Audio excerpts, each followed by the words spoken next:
আমরা প্রতিদিন জীবনে চলার পথে অনেক রকম ভুল করে থাকি। প্রত্যেক দিনই করি। কিন্তু কিছু ভুল আছে, যেই ভুলের মাসুল আমাদের কিন্তু নিজেদেরকে গুনতে হয়।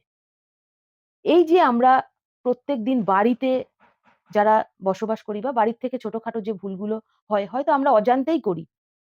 আজ তার মধ্যে একটি বিষয় আমি বলব। গুরুরাজ বৃহস্পতি।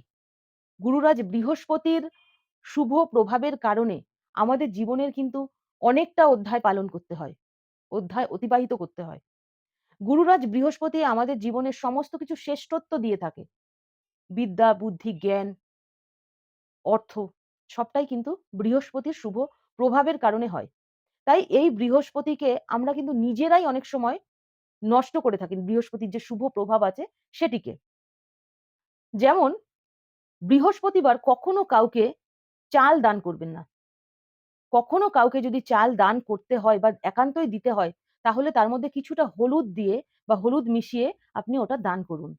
বৃহস্পতিবার চাল যদি দান করা যায়, তাহলে কিন্তু আমাদের অন্ন কষ্ট হয়। অর্থাৎ খিদের জ্বালায় আমাদের ভুগতে হয় একটা সময়। তাই বৃহস্পতিবার চাল দান করা থেকে বিরত থাকুন। আর কি করবেন?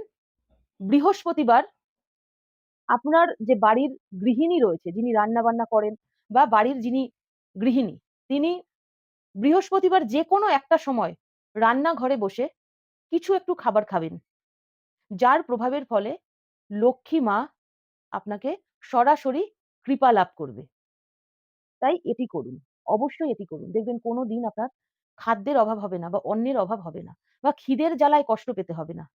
অনেক সময় হয় কি জানেন তো? আমাদের খাবার থাকে, পয়সা থাকে, কিন্তু খাওয়া আমাদের হয়ে ওঠে না। কারণ সেটা হচ্ছে মা লক্ষ্মীর কৃপা আমাদের উপর না বর্ষিত হলে আমরা কিন্তু খিদের যন্ত্রণা ভোগ করব। এটাই কিন্তু বাস্তব।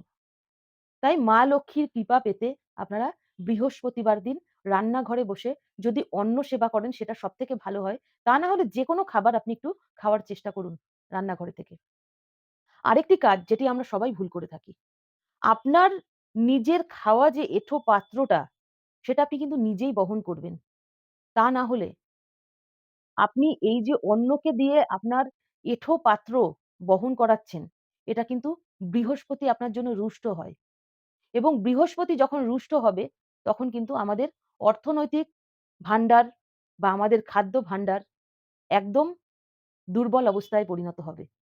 হয়তো আমাদের এই মুহূর্তে কিছু হচ্ছে না। কিন্তু এই কর্মের প্রভাবগুলো আমরা অবশ্যই পাবো।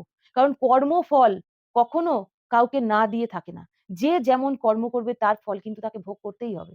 সেটা ভালো কর্ম হোক এবং সেটা খারাপ কর্ম হোক। তাই নিজের যে খাবার এঁঠো পাত্রটা বা এঁঠো যে থালাটা, ডিশটা সেটা আপনি নিজে বহন করে সরিয়ে রাখুন। দেখবেন তাতে বৃহস্পতি আপনার খুব ভালো থাকবে।